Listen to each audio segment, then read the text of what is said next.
Hi guys, നമ്മളെങ്ങോട്ടാ പോന്നേ?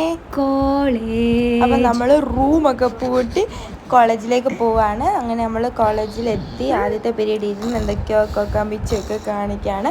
അത് കഴിഞ്ഞിട്ട് ഇവർ എന്തൊക്കെയോ കൊക്കാമ്പിച്ചൊക്കെ കാണിച്ച് നമ്മൾ അധികം ക്ലിപ്പ് എടുക്കാൻ വേണ്ടി മറന്നുപോയായിരുന്നു. കാരണം എന്താണെന്ന് വെച്ചാൽ ഇനി അവന്മാരുടെ പരിപാടിയാണ്. ഇതൊക്കെ എൻ്റെ ഫോണിൽ കിടന്ന വീഡിയോസ് എന്നേ ഉള്ളൂ. ബാക്കിയുള്ള വ്ളോഗൊക്കെ എടുക്കാനായിട്ട് ഞങ്ങൾ വിട്ടുപോയി. അത് കഴിഞ്ഞ് എല്ലാം കഴിഞ്ഞ് ഞങ്ങൾ തിരിച്ച് ഹോസ്റ്റലിൽ വന്നു. ഞങ്ങൾ ബജ്ജിയൊക്കെ കഴിക്കാൻ പോയിട്ട് ഹോസ്റ്റലിൽ വന്നതാണ്. അവിടെ ഫൂസ് എന്തൊക്കെയോ നിഷിനെ ഉപദേശിക്കുകയാണ്. ഞങ്ങൾ നന്നാവാൻ പറയുകയൊക്കെയാണ്. ഇത്രയും നില കയറി ഞങ്ങൾ വരികയാണ്. ഫൂസ് തുണിയൊക്കെ നനച്ചിട്ടിട്ട് വരുവാണ്. എന്നിട്ട് അവൾ പറയാം അവർ ബാക്കി എല്ലാവരും കുളിച്ചുകൊണ്ടിരിക്കുക എന്ന് പറഞ്ഞുകൊണ്ടേ ഇരിക്കുക. അത് കഴിഞ്ഞിട്ട് എന്തായിരുന്നു ഞങ്ങൾ മേളിൽ കയറി ക്ഷീണിച്ച് മേളിൽ വരെ എത്തിയപ്പോൾ എന്നിട്ട് ഒരാളെ റൂമിൽ പറഞ്ഞു വിട്ട് ഇനി ഞങ്ങൾ ഞങ്ങളുടെ റൂമിൽ പോവാണ് വീട്ടിലേക്ക്. യെസ്, അപ്പോൾ അത്രേ ഉള്ളൂ. Tata, bye bye.